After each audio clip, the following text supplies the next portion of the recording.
Voilà pour le côté technique. Donc, on est là parce qu'il y a une dizaine, un mois, un an à peu près.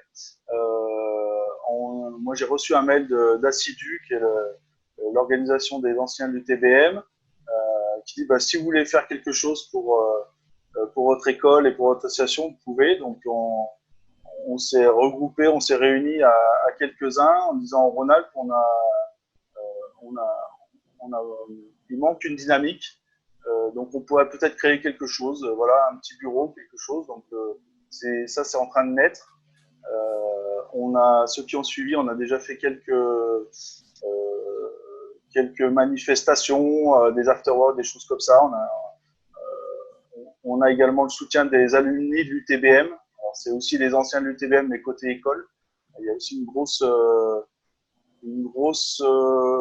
ça pousse beaucoup côté école pour que tout ça se structure. L'UTBM, c'est une école qui a beaucoup grossi et qui veut structurer ses anciens élèves.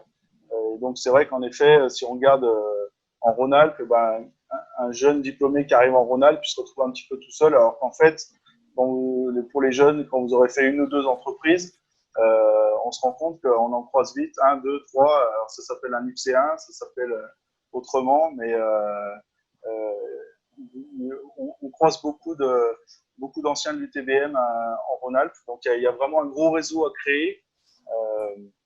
Voilà. Et dans ce réseau, ben, on avait envie, en cette fin d'année, là, autour du mois d'avril-mai, de faire une grosse conférence autour d'un sujet qui nous était cher. On a vu qu'il y avait pas mal de gens qui intervenaient là-dessus, autour de la place de l'ingénieur dans la transition écologique. Puis, ben, premier réflexe, comme tout le monde, on est confiné, il y a le Covid, on laisse tomber, c'est mort, on a autre chose à faire.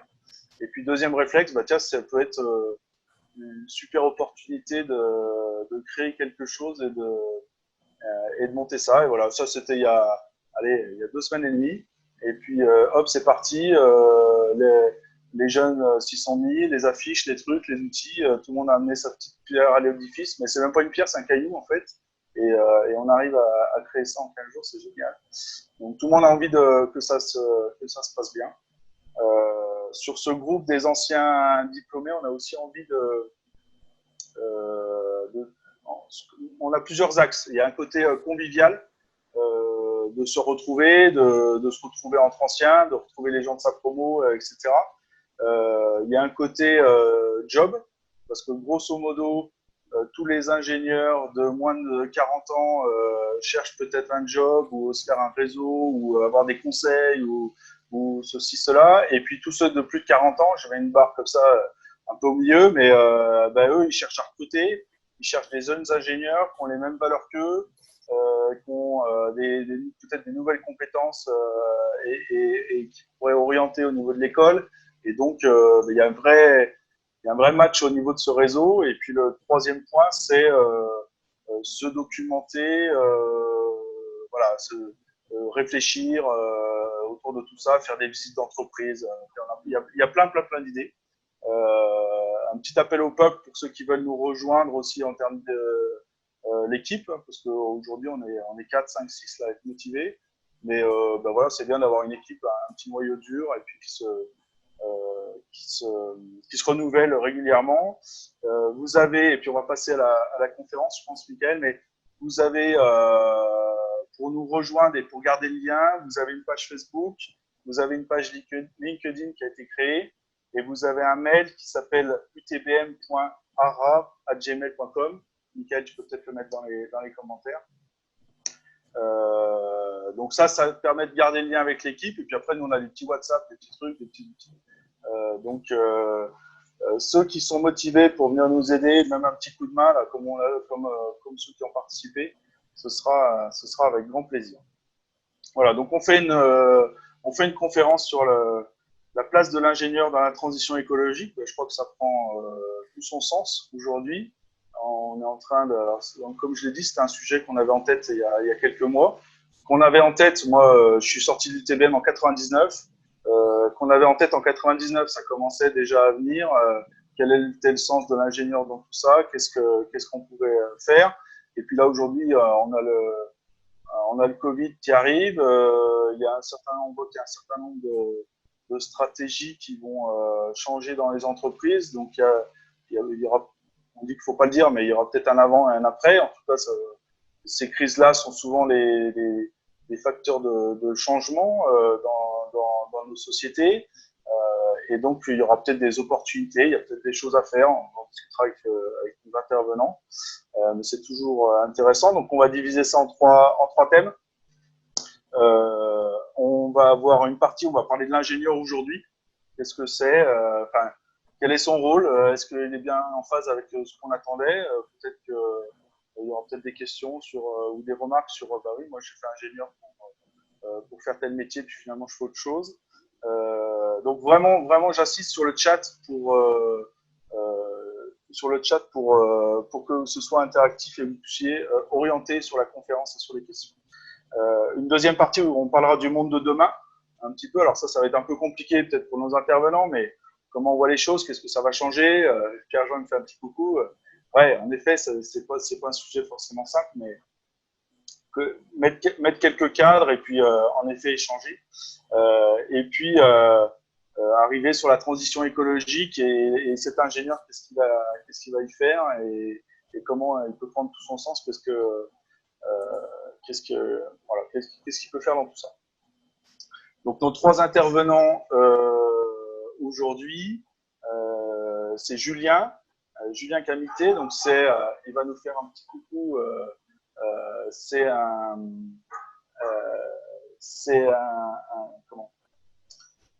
ingénieur qui vient d'être diplômé et qui a beaucoup œuvré sur cette partie-là. Donc voilà, on le voit Julien là. Donc voilà, il va nous dire un petit peu ce qu'il a fait, comment il voit les choses de son côté un peu jeune. Le deuxième intervenant, c'est Alexandre Monin.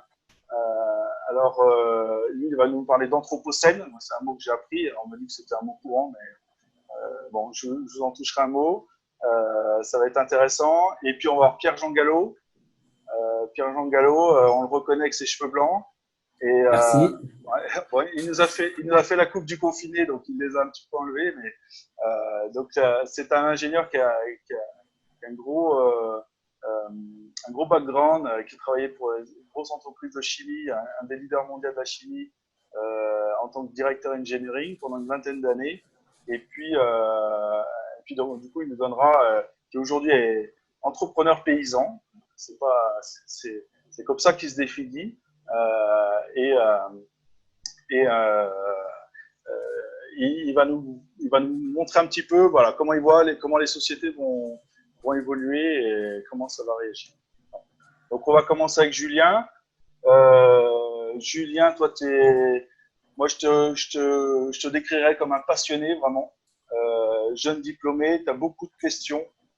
Donc, on aura peut-être quelques échanges entre les anciens. Quel est le sens de tout ça, hein? Qu'est-ce qu'on fait? Et donc, aujourd'hui, comment tu vois, toi, en tant que jeune diplômé, la place de l'ingénieur? Est-ce que l'ingénieur, qu'est-ce qu'un ingénieur déjà pour toi en tant que plus jeune? Et puis, est-ce que c'est plutôt un inventeur? Est-ce que c'est plutôt un optimisateur? Est-ce que c'est un levier finalement pour aller vers d'autres places dans l'entreprise au niveau de la gouvernance, devenir directeur business unit, commercial, je ne sais pas quoi?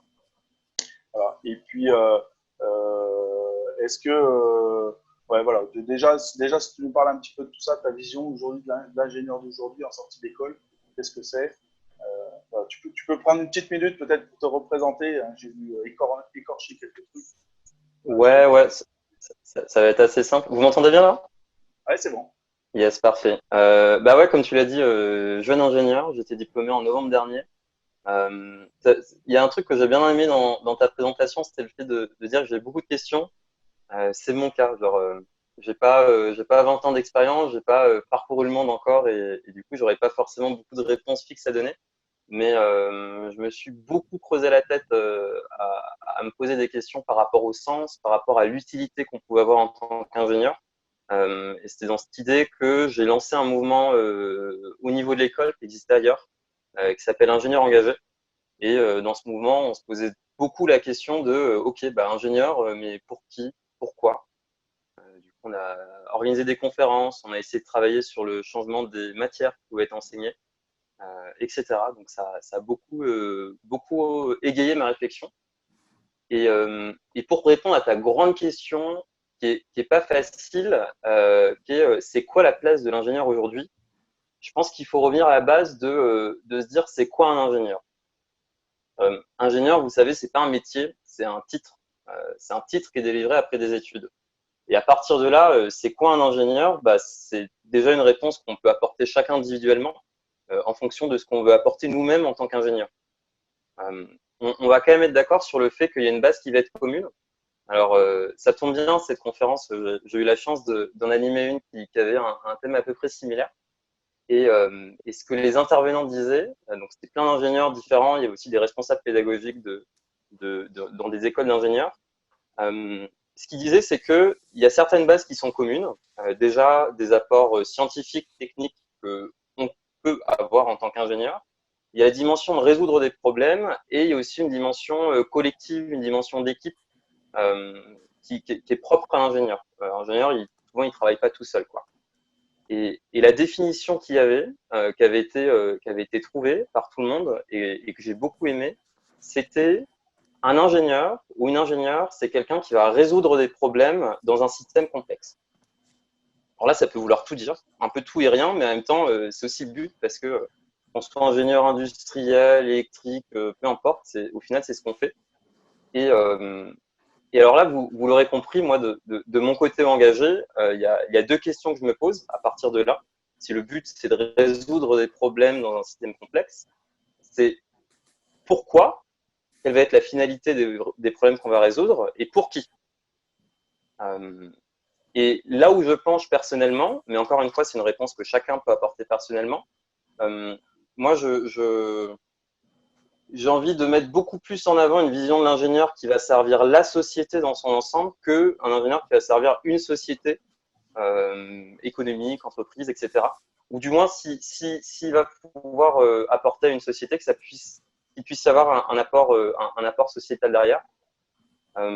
C'est plutôt la place dans laquelle, au moins personnellement, en tant qu'ingénieur, je me verrais. Et à partir de là, qu'est-ce qu'il peut faire concrètement? Les réponses sont vraiment, je pense, assez individuelles. Il y en a qui vont pouvoir se dire, ah bah tiens, en tant qu'ingénieur, on va essayer de travailler sur l'efficacité énergétique, sur l'efficience. Peut-être que ceux qui auront écouté Jean Covici, par exemple, Jean-Marc Jancovici, pourront dire que oui, bah, l'efficience, l'efficacité, à quoi bon si derrière les usages ne suivent pas? Si on a tous les ans 2 ou 3% d'amélioration d'efficience ou d'efficacité, mais que bah, on a 3 fois plus d'usage d'avions, à quoi bon? Ça à chacun d'en juger personnellement. Et peut-être par contre qu'il y aurait des pistes à voir sur les questions de résilience au niveau de la société, ou alors celles sur la transformation des usages. Peut-être que les autres intervenants pourront compléter à ce sujet. En tout cas, pour moi, la bonne place d'ingénieur, c'est quand il peut servir la société.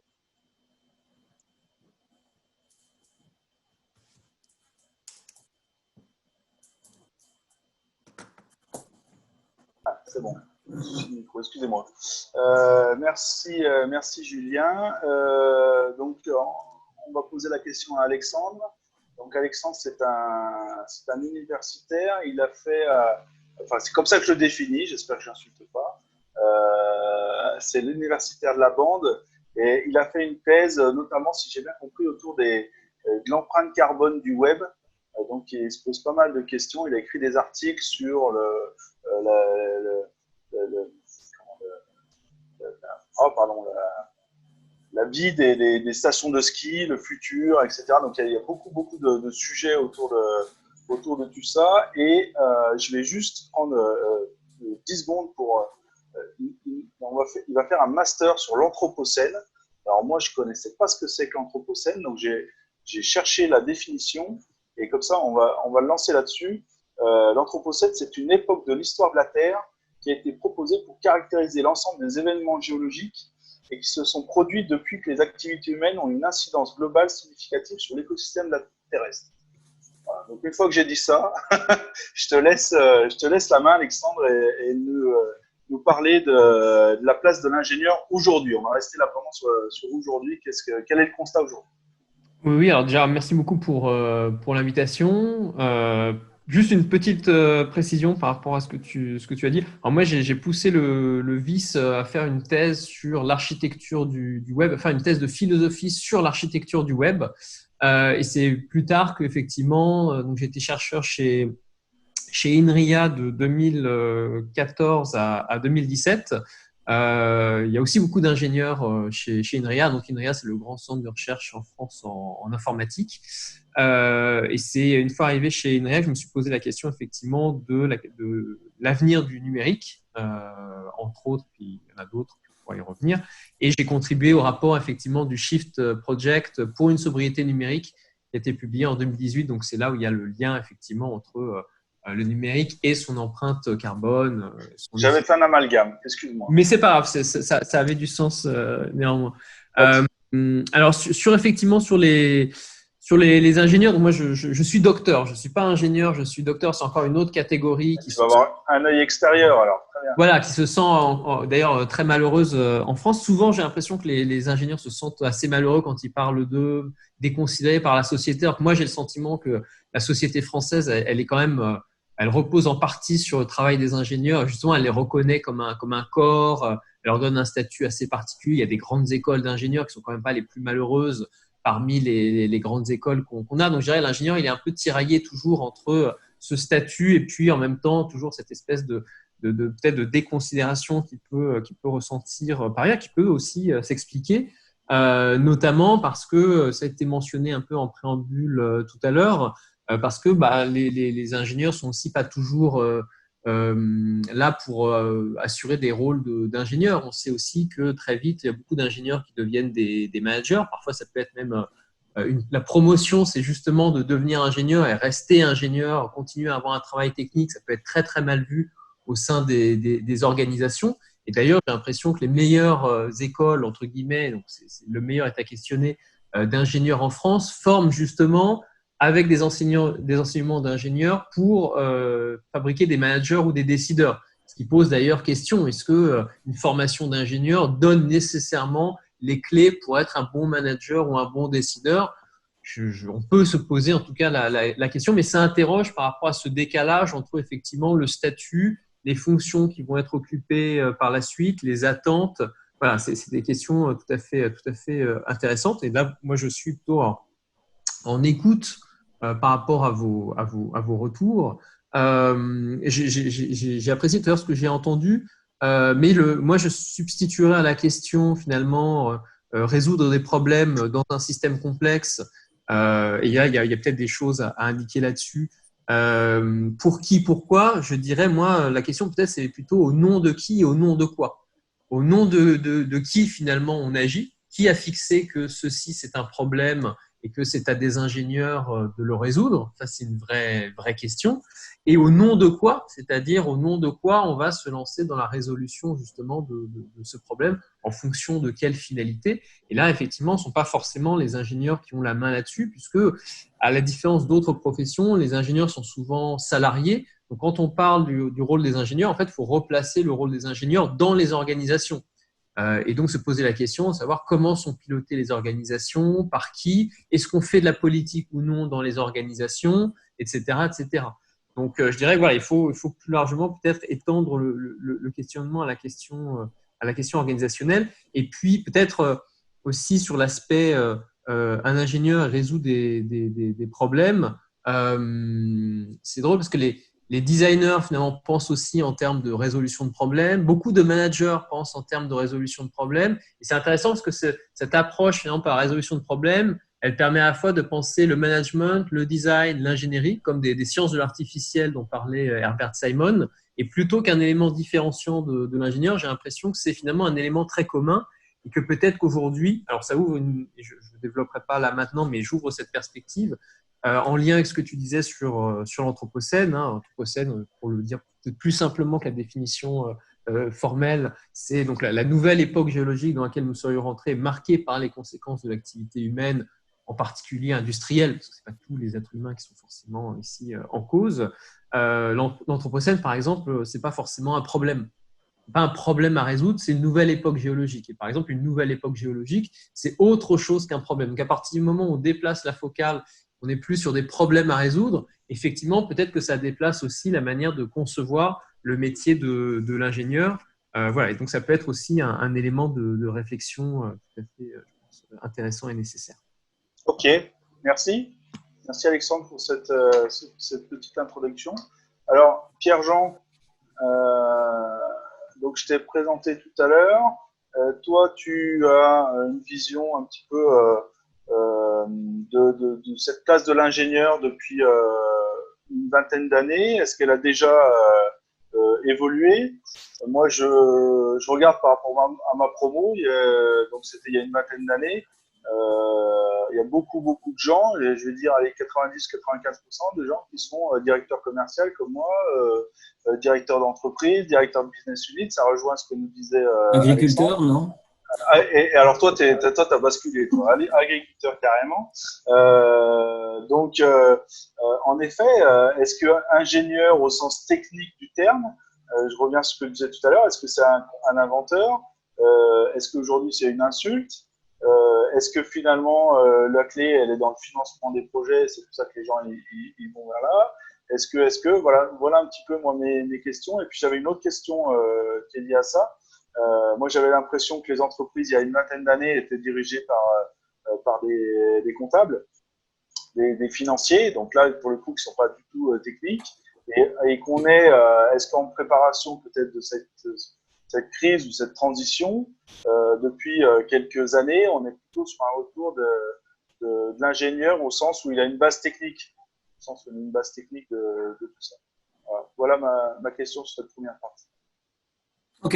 Ouais, non, mais j'ai bien apprécié le tableau qui a été posé parce que Julien nous a posé en fait le quoi, l'imagination, le pour qui, le comment. Anthony est arrivé avec le pourquoi vraiment en méta-lumière. Alors, je ferai plus, moi, dans la temporalité. On va regarder la place de l'ingénieur, alors que peut-être le mot, c'est trajectoire. Alors, c'est vrai que mes cheveux blancs attestent du fait qu'on peut avoir une trajectoire, c'est-à-dire qu'on peut vieillir. C'est du reste la meilleure manière qu'on a trouvée pour ne pas mourir.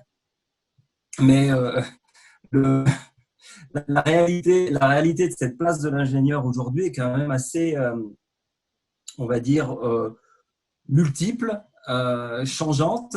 Moi, ce que j'ai vu simplement historiquement, c'est que la plupart arrivent avec un fonctionnement, un petit peu ce qui a été dit au préalable, un fonctionnement plutôt technique qui va muter petit à petit sur quelque chose de plus en plus d'animation au sens anima du terme, c'est-à-dire l'âme. Donc, créer un groupe, essayer de stimuler et faire en sorte que finalement, on arrive à des fins. Alors, les fins, elles sont contextualisées par ce qui a été dit juste avant, à savoir résoudre des problèmes complexes. Alors, la vraie question, c'est celle qu'a posée Anthony, c'est pourquoi finalement on aurait à résoudre des problèmes complexes. Que signifie la complexité? C'est peut-être un début de réponse, c'est-à-dire que la nature n'est pas compliquée, elle est complexe, c'est-à-dire qu'il y a des interactions multiples. La somme des éléments individuels n'est pas la totalité, c'est bien plus vague, c'est des boucles d'interaction. Partant de là, évidemment, la place de l'ingénieur va être d'autant plus complexe également. Aujourd'hui, si la question c'est de dire finalement, vous allez avoir en tant qu'ingénieur une évolution de la technique vers l'animation pour avoir finalement des parties décisionnelles de plus en plus importantes.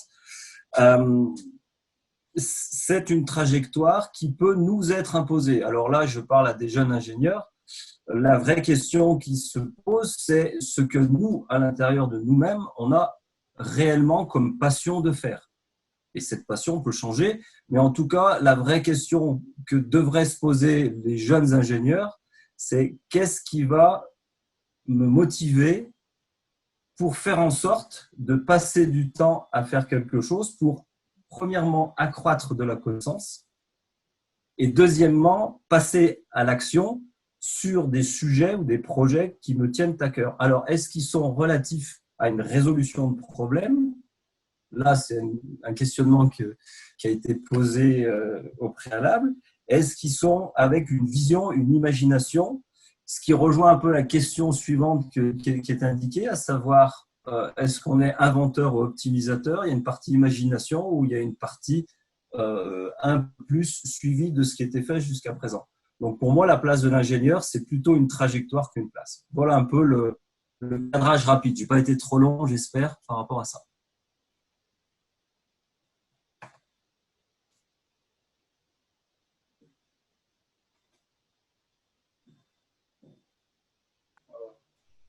Bon, pas au top sur ce micro. Très bien. Juste un petit commentaire par rapport à ce qui a été dit. On a posé un petit peu le décor, on est un petit peu en retard sur notre famille. Je vois pas beaucoup de questions sur le côté. Voilà, essayez de faire que ce soit un peu plus interactif dans notre, soit sur les sujets qui vont arriver, soit voilà, qu'on puisse orienter un peu. Je pense que c'est vraiment l'intérêt d'exercice. Donc notre deuxième partie, on va rester dans le même ordre avec Julien. Et là, on va essayer vraiment de faire quelque chose de court, dans le sens où je pense que le monde de demain, on peut en parler pendant 50 ans. Et vraiment, ce qui nous intéresse, c'est de finir cette troisième partie, c'est la place de l'ingénieur dans la transition écologique. Mais juste, peut-être qu'on ait trois visions différentes de Julien, d'Alexandre et de Pierre-Jean. Julien, toi en premier. Le monde de demain, comment il sera? À quoi il va ressembler? Et puis, voilà. À quoi il va ressembler? Qu'est-ce que tu peux nous en dire, toi, dans ta vision des choses? Je ne vais pas parler exactement de ma vision, je vais essayer d'en rester à des données vraiment scientifiques et pour vraiment essayer de mettre un peu d'ordre de grandeur qu'on perd souvent quand on parle de climat et d'écologie. Le rapport du GIEC, le dernier rapport du GIEC, nous indique qu'on serait au niveau de 2100 vers un niveau entre plus 3 et plus 2 et plus 5 degrés. À titre de comparaison, 5 degrés de moyenne de température à la surface, c'est ce qui nous éloigne de la dernière ère glaciaire. Donc l'ère glaciaire pendant laquelle on pouvait facilement aller à pied jusqu'en Angleterre parce qu'il y avait 2 km de glace entre les deux de hauteur. Donc voilà, je voulais juste dire ça met un ordre de grandeur sur les changements qui risquent d'arriver. Après, c'est peut-être plus du côté des historiens, sociologues, anthropologues, etc., de voir et de faire de la prospection. Moi, je n'aurais pas les compétences pour donner beaucoup plus de détails là-dessus. Ok. Alexandre, toi, j'ai dit tout à l'heure que tu avais parlé des stations de ski, tu avais travaillé un peu sur les stations de ski, etc. C'était peut-être un exemple, je trouve que c'est un bon exemple. Oui, je peux partir de ça, effectivement. Alors, je rejoins ce qui a été dit à l'instant hein, par Julien déjà sur le constat global, hein, sur la question de l'anthropocène. Il y a aussi le courant, évidemment, qu'on appelle autour de l'effondrement, notamment en France, hein, plus particulièrement par rapport aux autres pays. Plus 3, plus 5 degrés. Moi, je connais un chef d'entreprise qui a un X, qui travaille sur les questions de soutenabilité, etc., etc. Lui, il part plutôt il travaille déjà aujourd'hui sur une adaptation à plus 7 degrés. Donc, c'est pour vous donner un petit peu les ordres de grandeur. Donc, plus 7 degrés, avant, on aurait dit ça, c'était de la science-fiction. Et puis maintenant, il y a des gens qui travaillent vraiment là-dessus. Alors, lui, il pense que c'est tenable en France. Après, dans d'autres pays, ça, c'est beaucoup plus discutable. Donc effectivement, l'avenir de ce point de vue-là, il y a des choses qui sont, voilà, il faut lire les rapports effectivement du GIEC, de l'IBES et d'autres organismes. Hein. Et puis maintenant, même le Sénat en 2019 avait écrit un rapport sur l'adaptation de la France. Je crois que c'est à échéance 2050. Donc là, il y a plein de choses en effet.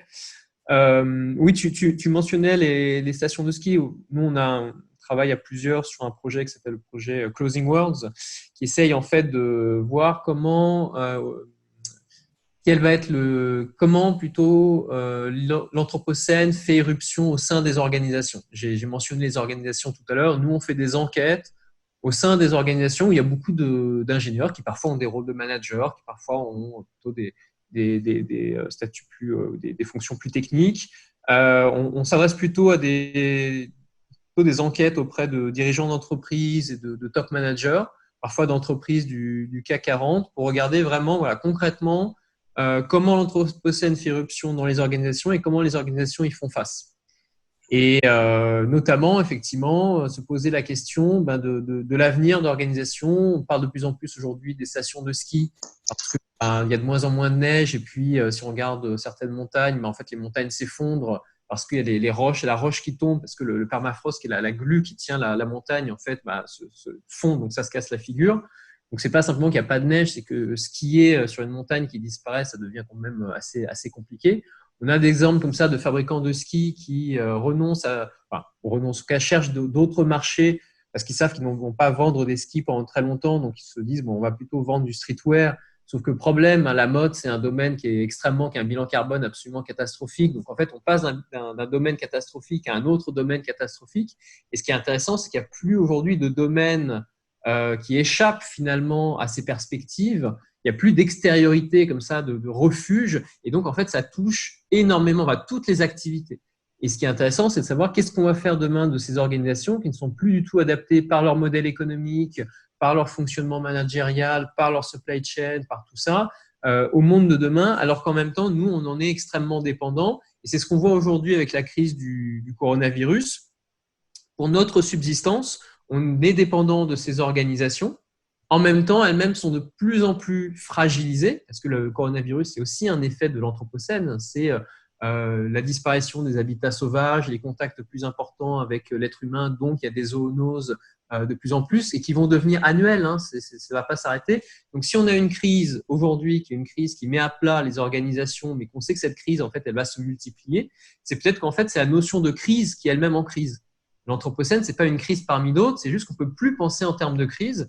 Et donc, il faut en sortir parce que on entre dans un nouveau monde. En même temps, on est dépendant de l'ancien qu'il faut quitter. Mais pour notre survie, on est encore dépendant de ça. Il y a un exemple qui peut symboliser ça, et peut-être que je m'arrête là-dessus. Je pourrais développer par la suite, puis s'il y a des questions, j'y répondrai. Puis il y a encore une dernière question en plus. Mais un exemple qui l'incarne très bien, c'est l'exemple d'Air France. Je suis pas sûr qu'Air France ait un avenir. Pas sûr que l'avenir, ce soit à l'aviation, ce soit au déplacement de ce type. Je suis même à peu près sûr du contraire, pour des tas de raisons environnementales, liées à l'énergie, liées à plein de choses. Pour autant, on ne peut pas complètement se dire aujourd'hui, il faut abandonner Air France. Parce qu'il y a des tas de gens qui dépendent pour leur subsistance d'Air France. Par contre, ce qu'il faudrait, c'est ne pas prolonger finalement un peu le vide stratégique en se disant on va prolonger artificiellement la vie d'Air France et puis on va continuer comme ça en imaginant que il y a un business model pour Air France, mais ça n'est vraisemblablement pas du tout le cas. Par contre, il faut savoir dire, on a encore les moyens finalement de faire atterrir, c'est le cas de le dire, Air France, de faire atterrir cette organisation, de la démanteler proprement pour faire que il y ait des technologies qui puissent servir ailleurs, que les gens ne soient pas tous au chômage, etc., etc. Donc, où on va on maintient et puis très rapidement, ça va quand même s'effondrer parce qu'il y aura de nouvelles zoonoses et puis le business model, de toute façon, il n'y sera plus. Ou alors, on essaie d'employer les moyens qu'on a aujourd'hui, finalement, pour faire atterrir ce type d'organisation. Et là, on manque des leviers pour le faire, mais c'est justement là qu'il faut s'engager, y compris pour les ingénieurs. Il y a des choses très techniques à faire, mais pas dans le sens dans lequel on emploie leurs compétences habituellement. Ouais, je pense que ça nous parle bien, cet exemple d'Air France. Peut-être pour un ingénieur, on peut peut-être, par exemple, plutôt parler d'Airbus, ce qui est oui, un peu dans le même cas. Voilà.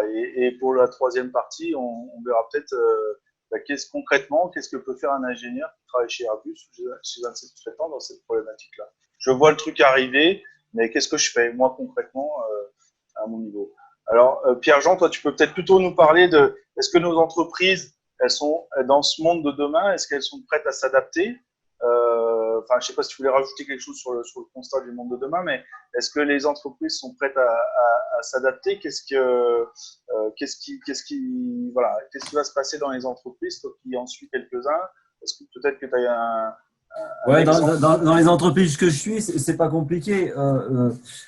Les démarches les plus efficaces sont, je vais employer un gros mot que je vais expliquer, sont les démarches homéorétiques, c'est-à-dire de fonctionnement résiliente, à savoir adaptative, à savoir En gros, on décrit ce que fait la nature. Et pour employer le mot, on est en biomimétisme. La nature n'est pas autre chose que de l'adaptation au quotidien. Et ce qu'on appelle santé, on est dans un moment précis où on peut en parler, c'est une adaptation. Moi, ce que je vois au niveau de mon agriculture biologique, la ferme pédagogique, c'est que plus j'ai de la diversité, plus j'ai de l'adaptabilité, plus je mets mes systèmes dans un état légèrement on va dire de stimuli et non de stress, plus je vais être capable d'adapter mon système. Donc, ce que je vois après, d'un point de vue plus générique, organique au niveau des entreprises, c'est que les entreprises qui anticipent l'adaptation, à savoir qui essayent de comprendre comment fonctionnent d'abord les personnes qui sont à l'intérieur et comment fonctionnent finalement les interactions et comment ils anticipent les stimuli qu'ils ont pour avoir une adaptation la plus forte, à ce moment-là, ils sont dans le mouvement. Si j'essaye de résister à un mouvement qui a lieu, savoir, oui, évidemment, montée en température, baisse de diversité, il va falloir avoir une adaptation. Et de toute façon, les entreprises, elles sont là, soit avec des humains à l'intérieur qui ont décidé d'avoir un projet en commun et donc une adaptation du groupe et de chacun des singletons qui sont à l'intérieur de ce groupe, soit ils ne l'ont pas décidé. Et là, on voit la différence majeure, moi, sur les entreprises que je suis, c'est est-ce qu'il y a une décision adaptative ou non? Et comment chacun à l'intérieur de ces organisations se met en conformité ou en conformance ou en tout cas en cohérence par rapport à cette impermanence qui va guider le fonctionnement de l'entreprise. On voit bien, plus l'entreprise est grande, plus finalement elle est complexe, et ça le mot est juste, d'être adaptatif. Plus un organisme est petit, même pour arriver à un virus qui n'est même pas vivant, plus c'est adaptatif et résistant. Il y a des quelques milliards d'années de vie qui attestent ça par rapport à des formes primaires de vie. Voilà. Donc aujourd'hui, si la question c'est comment les entreprises vont s'adapter, déjà en travaillant sur l'intérieur de finalement quels sont les stimuli auxquels je dois m'adapter. Au niveau des ressources, et les seuls qui existent franchement, ce sont les humains, puisqu'autrement il n'y aurait pas d'entreprise. Comment on va faire pour adapter ce niveau-là? Et c'est ça que je ressens au plus profond dans les entreprises avec lesquelles je bosse actuellement. Ok, c'est une vision intéressante. Ouais, moi, j'ai juste envie de compléter rapidement le propos de Pierre-Jean par rapport aux entreprises, comment elles peuvent s'adapter, être dans des mécanismes plus résilients. Je vous invite vraiment à lire un bouquin, ça tombe bien, je l'ai sous la main, qui s'appelle Reinventing Organizations, c'est de Frédéric Laloux. C'est de toi. Ah non, c'est pas de moi, mais je me sers beaucoup de ce bouquin. Il y a aussi une conférence de 1h40 sur YouTube qui parle de ces organisations et comment, notamment, quand elles se mettent sur un mode qui est plus réseau, sur des modes d'organisation qui ressemblent plus au final à des organismes vivants, elles arrivent à être plus résilientes, à mieux s'adapter et en plus de se doter d'une vision qui va permettre d'apporter du mieux. Tu peux nous mettre le lien ou quelqu'un peut nous mettre le lien sur le chat? Peut-être pas, Julien, parce que toi, tu es sur téléphone. Là. Ouais. Bon, peut-être que tu pourras, ou sinon on le fera passer après, c'est intéressant. On va passer à la dernière. Donc, c'est la transition écologique, mais pour moi, c'est vraiment la place de la transition écologique, la place de l'ingénieur dans cette transition écologique. On a bien planté le débat. Donc, moi, j'aimerais qu'on reste sur un côté pratico-pratique. Qu'est-ce qu'on peut faire? On parlait tout à l'heure avec Alexandre de cet ingénieur qui est chez Airbus. Demain, il voit bien que cette transition écologique, elle va arriver. Qu'est-ce qu'il peut faire, cet ingénieur? Comment il peut œuvrer? Toi, Julien, qui as cette vision-là, en quoi on peut améliorer la formation initiale de l'ingénieur? Je sors de la conférence. Qu'est-ce que je fais demain matin? Moi, je suis d'accord avec vous. Je suis OK. Julien, Alexandre, Pierre-Jean, je suis super d'accord. C'est génial ce que vous avez dit. 4 degrés, 5 degrés, 7 degrés. OK, mais moi, j'ai une famille à faire vivre. Et il faut que je ramène le pain à la maison, hein, dans la pyramide. Et ça, c'est le premier lien. Donc, j'entends bien qu'il y a des petites boîtes. Donc, qu'est-ce que je fais? Qu'est-ce que je peux faire? Et comment on peut faire changer les choses? Voilà, Julien, je te lance là-dessus. C'est un vaste débat. On va essayer de rester en quelques minutes, parce qu'on en parlera peut-être dans les questions. Mais voilà, en quelques mots, qu'est-ce qu'on fait concrètement? Qu'est-ce qu'on a déjà fait? Qu'est-ce qu'on peut faire? Ok, je vais essayer d'être synthétique, ça va pas être facile. Tu as parlé de la formation. c'est un premier point. Aujourd'hui, on a des formations d'ingénieurs qui sont pas du tout adaptées à ça. Alors moi, je me souviens encore lorsqu'on avait animé certaines conférences, des élèves ingénieurs qui pensaient encore que le nucléaire émettait beaucoup de CO2, ce qui n'est pas forcément la plus haut niveau de compréhension qu'on peut avoir sur les questions énergie et climat. Une des grandes pistes qui peut être mise en place, c'est de rendre obligatoire un certain niveau de connaissance sur ces enjeux climat, énergie, pour pouvoir valider le diplôme d'ingénieur. Aussi bien qu'on peut avoir besoin d'avoir le niveau B2 en anglais, il faudrait qu'on ait un certain niveau ou certaines connaissances pour pouvoir valider le diplôme d'ingénieur. Ça, c'est des idées qui sont soutenues jusqu'à l'Assemblée nationale, portées par des associations étudiantes, etc. Et c'est super important parce que tout le 109 et toutes les personnes qui peuvent questionner le fonctionnement des entreprises, les rendre plus résilientes, les rendre plus adaptées et pouvoir permettre d'avoir un impact, c'est beaucoup quand même ces jeunes ingénieurs et c'est ce qu'on attend d'eux. Et s'ils comprennent rien, ça va être très compliqué. Donc ça, c'était le premier point. Deuxième point, premier Gilles, j'essaie de faire court. Tu as parlé de la notion de transition. Dans les questions que tu nous as fait passer avant la conférence, il y avait la question « Et du coup, la transition, comment est-ce qu'on y arrive ?»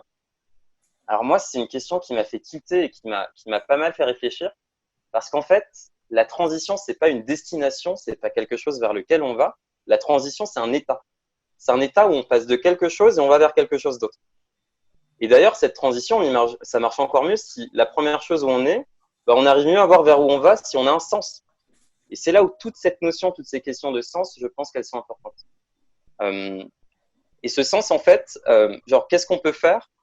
Alors, on n'est pas directement dans l'action, mais échanger avec des personnes, se poser des questions, trouver pourquoi, pour ces motivations personnelles, ça fait sens pour nous de se bouger, de se motiver vers cette transition, c'est une des meilleures manières de pouvoir y aller de manière saine.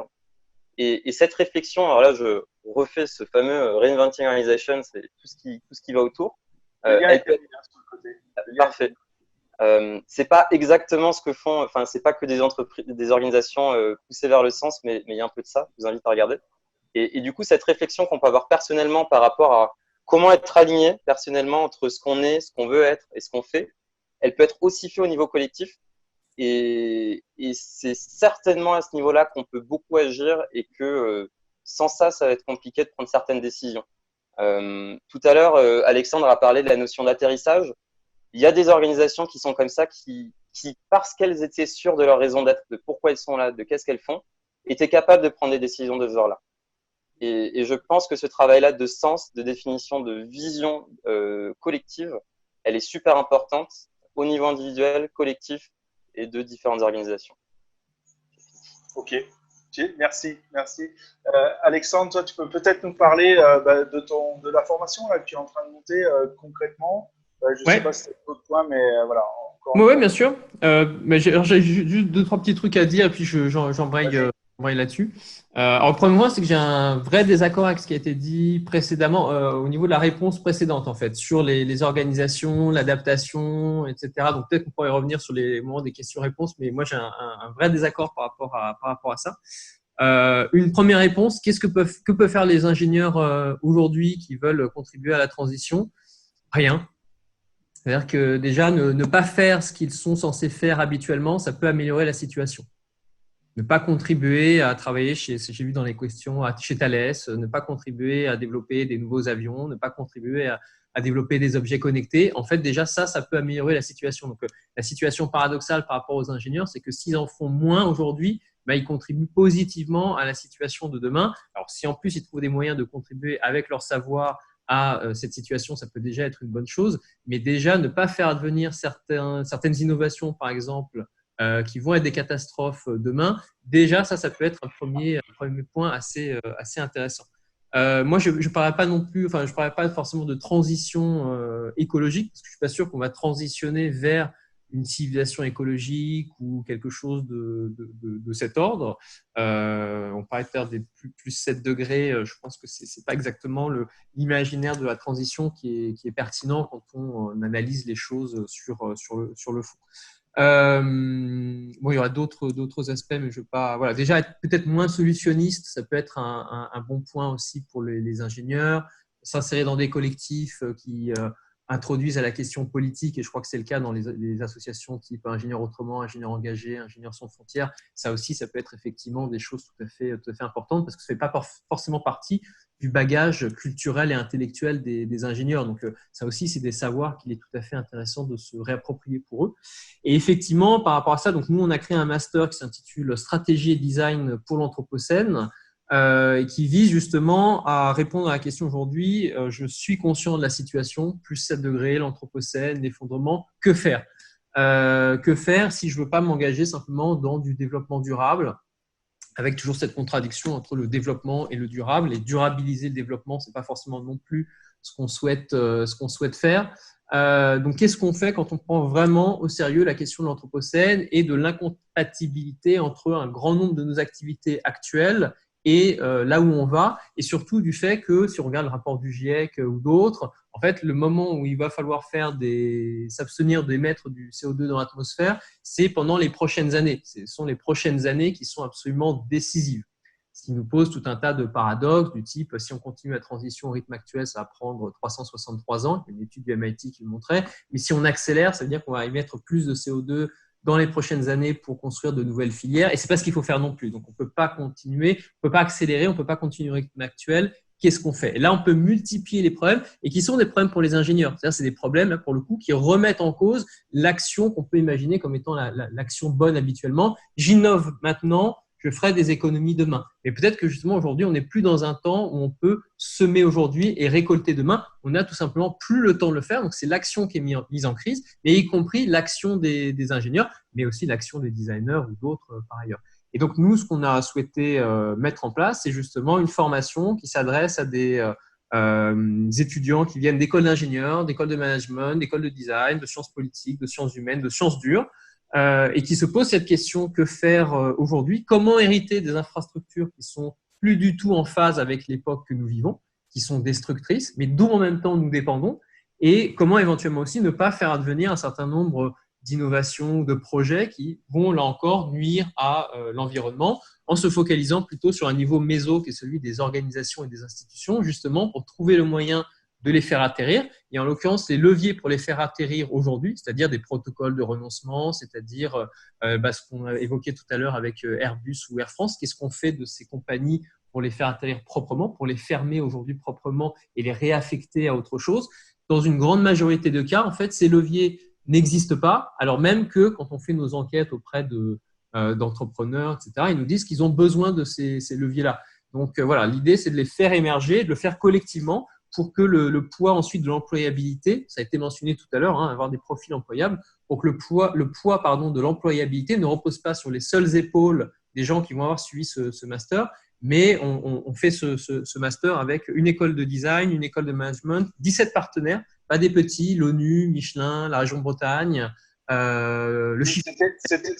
C'était un peu ma question. Quelle est la vision des grosses entreprises? Là, tu as cité Michelin. On reprend mon exemple d'Airbus. Ok, Airbus, comment il atterrit? Je trouve que l'exemple est bon. Mais est-ce qu'aujourd'hui, il a envie d'intégrer? Est-ce que vous avez échangé avec ces entreprises-là? Est-ce qu'ils ont alors, il y a des gens qui ont une meilleure ouverture d'esprit sur le sujet, quoi? Alors, les entreprises, déjà, elles ne sont pas monolithiques. C'est-à-dire qu'entre la cellule prospective d'une grande entreprise et puis ceux qui sont dans l'opérationnel immédiat, évidemment, ce n'est pas du tout la même vision. Maintenant, je dirais qu'il y a deux choses. Au sein de plus en plus d'entreprises, et moi j'ai une règle au doigt mouillé, c'est que plus on s'adresse haut dans l'entreprise, plus on tombe sur quelqu'un qui est sensibilisé aux questions d'anthropocène, mais qui ne veut pas forcément le dire publiquement. Donc ça, il y a aussi un effet de on et de off dans le discours qui est très important. Donc il y a ce point-là, les gens le savent, il manque des moyens d'agir. Maintenant, voilà, de toute façon, il y aura une irruption de l'anthropocène pour des raisons physiques, pour des raisons liées à l'énergie, pour des raisons liées à l'inadaptation des modèles aujourd'hui. S'il y a multiplication des pandémies, le système économique actuel ne tient pas. Donc, il y a cette question-là. Et puis, même si les entreprises n'en tiennent pas compte et qu'elles restent dans un vide stratégique, il est tout à fait probable qu'à un moment donné, si la situation se dégrade trop, à ce moment-là, les États prennent des mesures coercitives Et dans ce cas-là, les entreprises, de toute façon, ne pourront pas faire face. Donc, soit elles vont faire face à un mur physique, soit elles vont faire face à un mur législatif, mais en tous les cas, elles vont rapidement faire face à un mur. Et celles qui ne prennent pas en compte ces enjeux stratégiques-là vont tomber tout d'un coup. Juste une citation pour indiquer ça. Un patron qu'on a interviewé nous dit « Aujourd'hui, la meilleure stratégie d'optimisation financière, c'est devenu la décroissance. » Parce qu'effectivement, si on veut pas s'effondrer d'un coup et disparaître, mais petit à petit, en fait, une stratégie de décroissance devient une stratégie d'optimisation financière. Donc, ça change énormément les choses. Et donc, l'enjeu, c'est d'arriver aussi à ce que cette conscience-là, elle devienne finalement quelque chose de public dont on puisse discuter. Et donc, voilà, donc c'est ça vraiment qu'on veut faire. Et donc, en faisant en sorte que les profils qu'on veut faire émerger collectivement avec ces institutions, eh bien, en même temps, fassent leurs preuves par des commandes auprès justement de ces différentes institutions et organisations que j'ai mentionnées pour ensuite s'insérer en leur sein. Donc, que la charge finalement de trouver un job ne soit pas sur leurs épaules, mais qu'on prenne ça en charge pour eux en amont. Oui, tout à fait. On viendra peut-être au moment des questions. Il y a énormément de questions. Pierre-Jean, toi, je reviens sur mon idée tout à l'heure, c'est comment améliorer le poids des ingénieurs dans les grandes entreprises, dans les processus de décision. On a vu pas mal de commentaires, moi j'ai lu ça un petit peu en diagonale, c'est ouais, mais bon, nous on peut rien faire, on n'est pas au board, qu'est-ce qui se passe, etc. Comment faire pour que l'ingénieur à son niveau, même s'il a intégré l'entreprise il y a quelques années, comment il peut vraiment influencer. Bon, on a entendu Alexandre qui est un petit peu extrémiste en disant faites rien. Ça, voilà, ok. Mais encore une fois, moi, dans la pyramide de Maslow, il faut que je donne à manger à mes enfants, donc faut que je ramène un salaire. Donc si je fais rien globalement, ça va être compliqué. Donc Pierre-Jean, comment on fait pour faire évoluer notre position d'ingénieur dans ces entreprises? C'est vrai que c'est d'abord une question de positionnement et tu le mentionnes de manière assez juste, c'est-à-dire que à partir du moment où la zone survie est touchée, c'est-à-dire comment je mange, je me loge et puis je suis capable d'offrir à mes enfants un cursus d'épanouissement qu'on peut appeler éducation, peut-être pas toujours nationale, mais comment je fais pour faire ça, c'est une vraie question à laquelle il faut répondre. C'est-à-dire que là, on parle en général de gros systèmes, mais si on regarde en particulier un être humain qui va devoir mettre finalement ses compétences techniques, son savoir-être profond, ses valeurs, en cohérence avec une entreprise, une organisation, finalement, on s'aperçoit que parfois, comme tu dis, Gilles, il est nécessaire de revenir au bas de la pyramide. On le ressent bien en ce moment. C'est clair et net. Néanmoins, moi, j'aime bien l'approche. Je ne sais pas si vous connaissez un auteur qui s'appelle un conférencier qui s'appelle Simon Sinek, qui a une analyse assez intéressante relative à ça, où il dit finalement, à quel jeu on joue? Est-ce qu'on joue un jeu fini, genre un début, une fin, un nombre de joueurs, une règle, ou est-ce qu'on joue un jeu infini? À savoir la survie et comment j'organise justement la pérennité. Et Sinek dit un truc intéressant, il dit finalement, on s'aperçoit que les entreprises qui travaillent sur un jeu infini, c'est souvent celles qui créent au niveau des rapports humains quelque chose de bien, au niveau des valeurs, elles sont identifiables, et au niveau de ce qu'elles véhiculent comme empreinte. Alors tout à l'heure, j'ai entendu, vous avez cité Michelin, je pense que c'est ça Alexandre, hein, Michelin qui a été cité. Oui, c'est ça. Oui. Ouais. Michelin est quand même un exemple, il y a des valeurs, il y a une survie, il y a une diversification quand même malgré tout de ce qu'il fait, de ce qui est fait dans l'entreprise. Alors, je sais, j'ai pas d'avis sur la question par rapport à rien faire, c'est mieux que de faire. Le seul avis que j'ai, je ne sais pas pour Alexandre et Julien, malgré tout, à un moment donné, même si on a des idées, il faut mettre quelque chose dans le bec, il faut manger et il faut quand même pouvoir survivre. Donc, par rapport à ça, ce jeu infini que je ressens moi au niveau de ma personne, il y a des déclinaisons possibles au niveau de l'entreprise. Et celles-ci, ces déclinaisons-là, sont très intéressantes. On a cité Air France, on a cité Michelin, il y a des grands groupes, mais il y a quand même une quantité très importante de TI, de PME qui sont faits d'êtres humains, qui constituent aujourd'hui un réseau global très important de l'emploi au sens large en France. On parle de ces gens qu'il va falloir rediriger vers d'autres choses. Ces personnes-là sont souvent liées à des petites entreprises. Il n'y a pas que ces gros groupes, il n'y a pas que ces éléments, on va dire, plutôt orientés CAC 40 avec des grands managers, mais qui autant n'ont pas créé leur entreprise et n'ont pas monté de A à Z. Pour certains, ils l'ont fait, bien entendu, hein, mais ce n'est pas la majorité. Lorsqu'on a touché du doigt des petites entreprises, on va voir que ce caractère de réinventer pour y arriver est quand même hyper prenant chez tous ces gens. Et je parle d'entreprises qui vont en gros de la petite dizaine de personnes jusqu'à peut-être 1500, 2000 personnes. Donc, cette notion de réinventer, de s'organiser et de se contextualiser dans un jeu un peu plus infini, c'est-à-dire finalement de survie. Simon Sinek cite l'exemple de la guerre du Vietnam avec les États-Unis. Finalement, le Vietnam a gagné, même s'ils étaient beaucoup plus faibles, puisqu'ils jouaient un jeu infini, c'est-à-dire qu'ils jouaient leur survie, alors que les Américains ne jouaient pas leur survie dans ce jeu-là. Donc, c'est une pièce un petit peu que je voulais apporter par rapport à ces notions de comment on y arrive. On y arrive déjà en décidant dans quelle entreprise je vais mettre mon énergie, ma motivation et mon temps, qui soient en adéquation aussi avec mes notions personnelles de valeur. Et ça, personne ne peut faire l'économie de cette analyse-là aujourd'hui. On revient sur la personne aujourd'hui très fortement. Ok. Ouais. Bon, alors, j'ai encore une fois juste très concrètement pour compléter, Johan pourra transmettre des documents.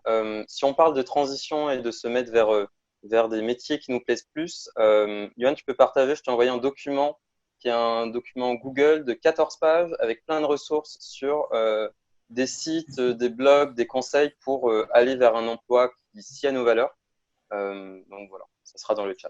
il y a eu plein de choses dans le chat. Pierre-Jean a parlé de Simon Sinek, donc le lien est apparu automatiquement. C'est absolument génial, ça se fait tout seul. Alors, ça se fait pas tout seul, c'est Michael qui le fait.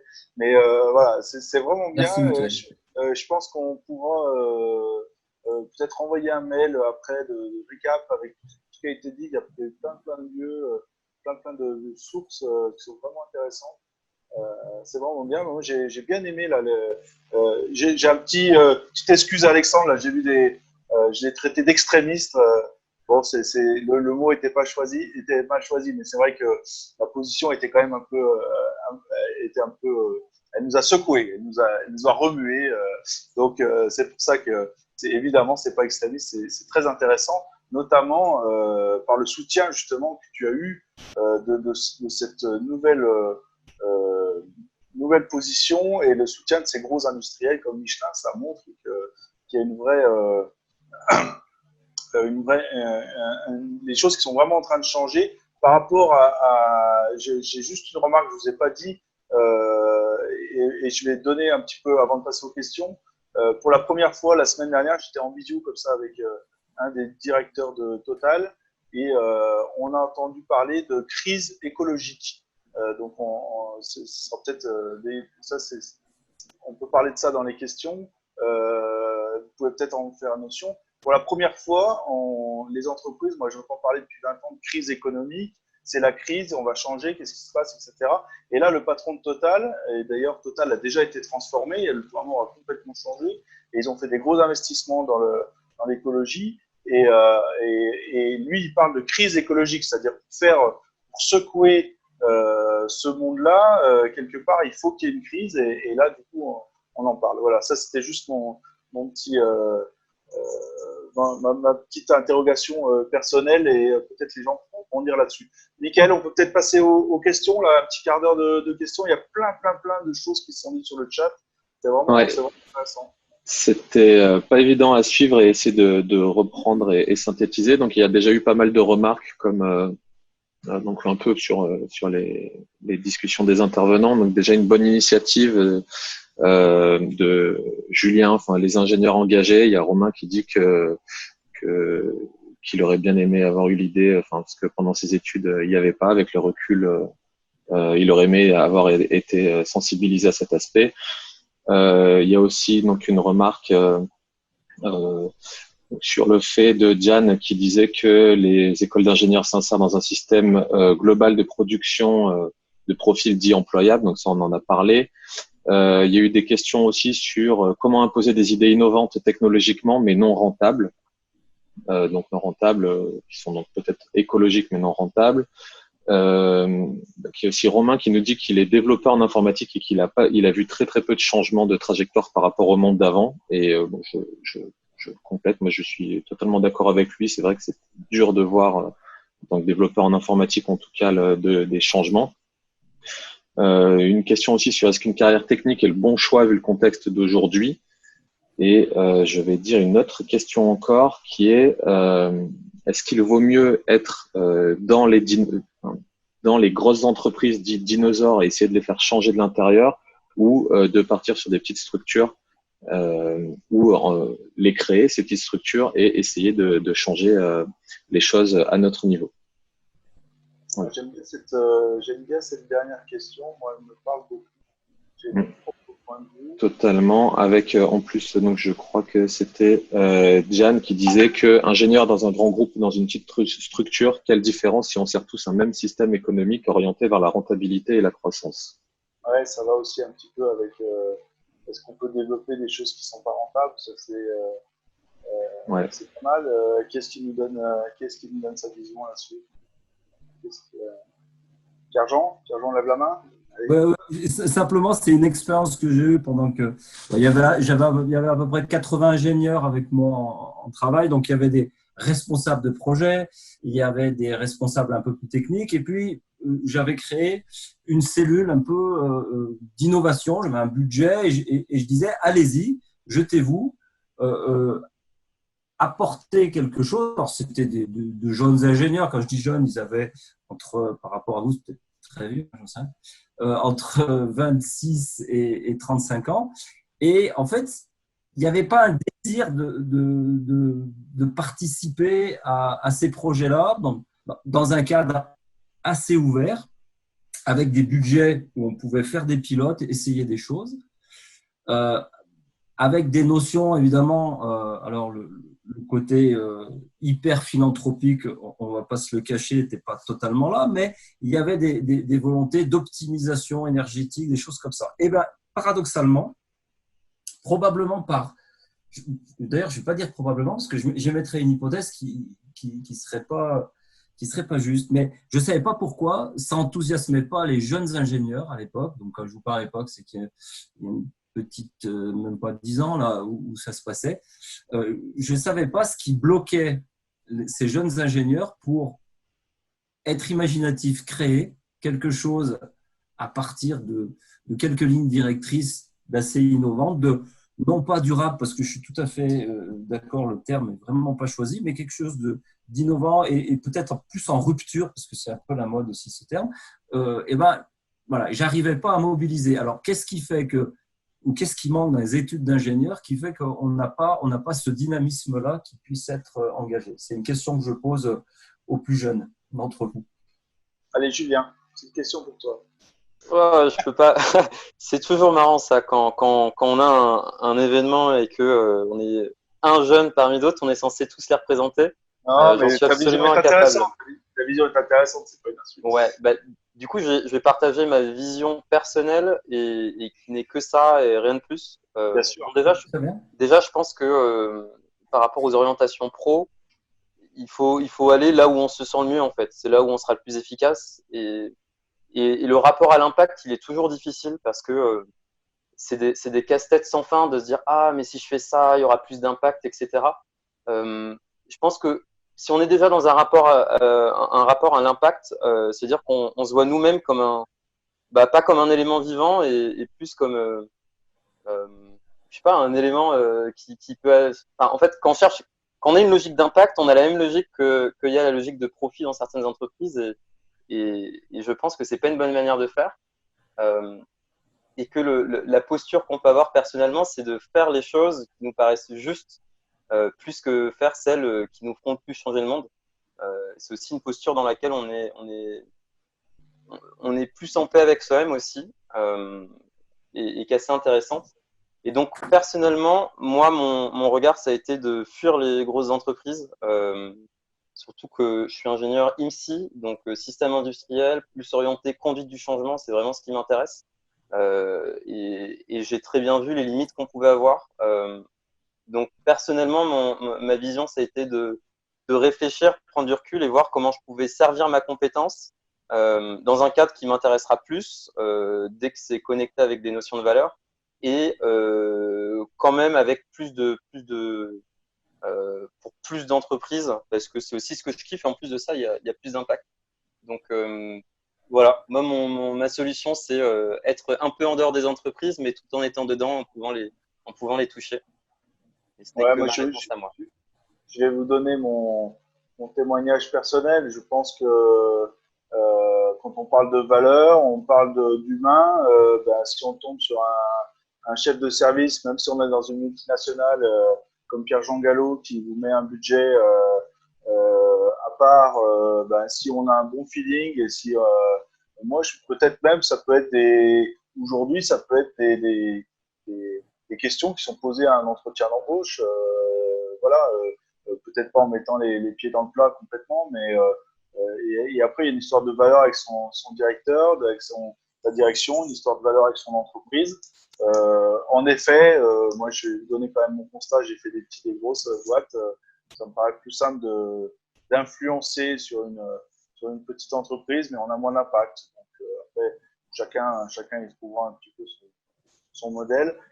Alexandre, toi, dans ton master, tu as trouvé des façons on parlait de développer des choses qui sont pas rentables.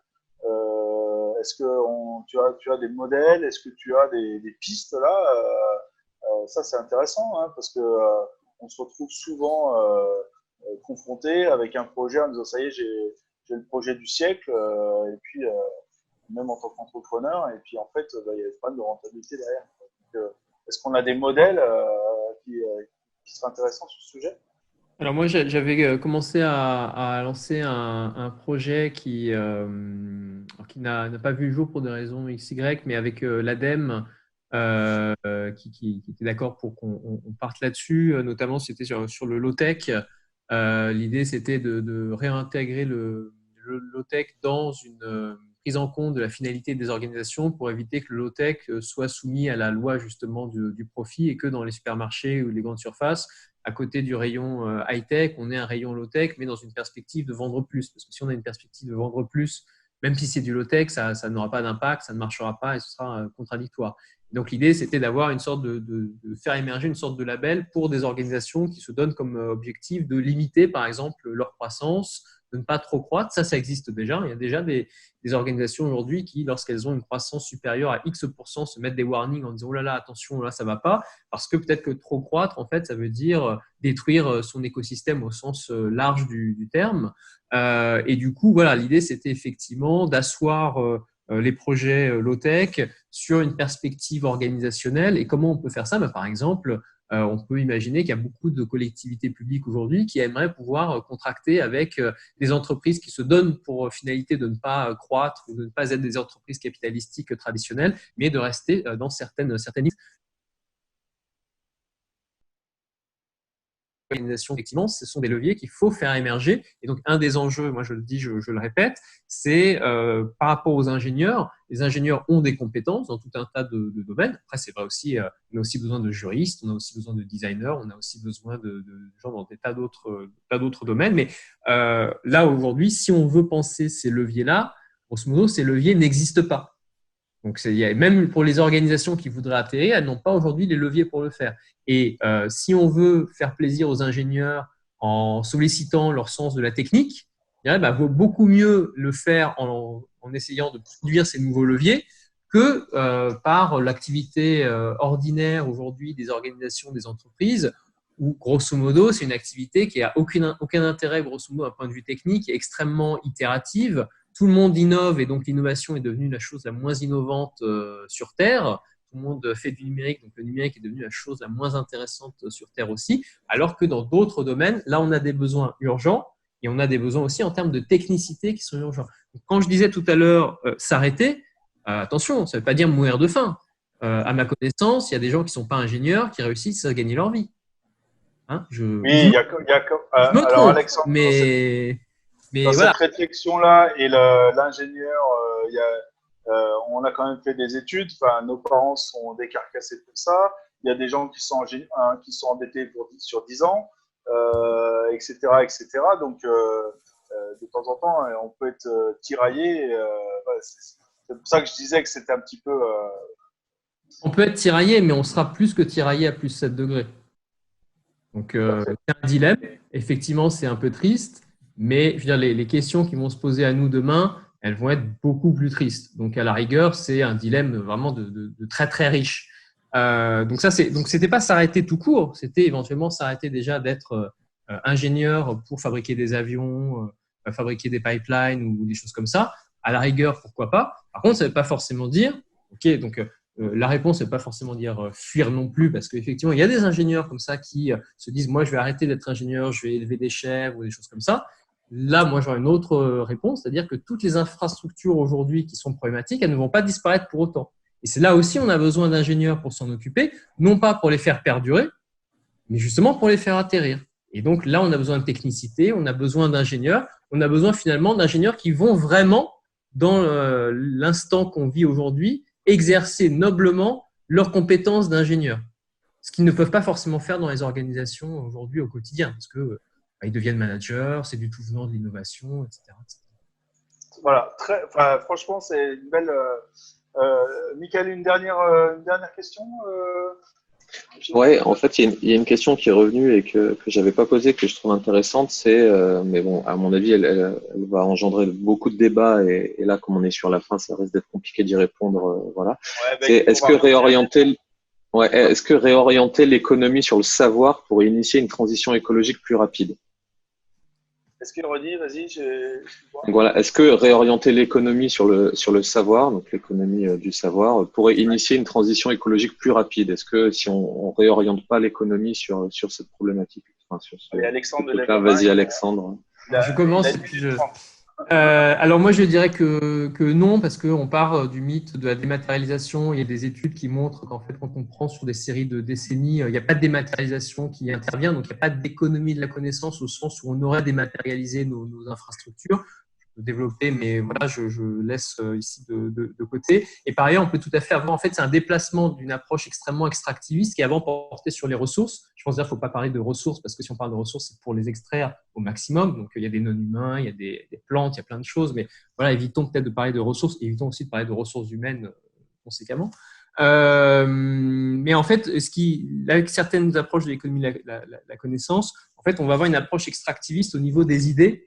Et il va falloir extraire dans les idées, il va falloir passer de l'impossible au possible pour être dans un régime que certains managers, certains gestionnaires appellent d'innovation intensive. Et je ne suis pas sûr qu'un régime d'innovation intensive ait des conséquences, je suis sûr du contraire, mais c'est rhétorique, et des conséquences environnementales positives. Je pourrais développer, mais je pose ça là. Merci. Julien, tu as une idée là-dessus? Non. Pierre-Jean, le mot de la fin? Ah, pour moi en plus. Non, mais sinon, je fais une petite. Non, mais simplement, c'est vrai que. Alors, je ne parlerai pas de savoir, mais je parlerai de connaissance dans ce que j'aime bien mentionner. C'est-à-dire qu'aujourd'hui, on a les data, l'information, le savoir, la connaissance. Étant entendu que la connaissance, c'est un savoir expérimenté. Aujourd'hui, le problème, c'est que globalement, on est plus sur des notions de savoir et non de savoir expérimenté, de connaissance.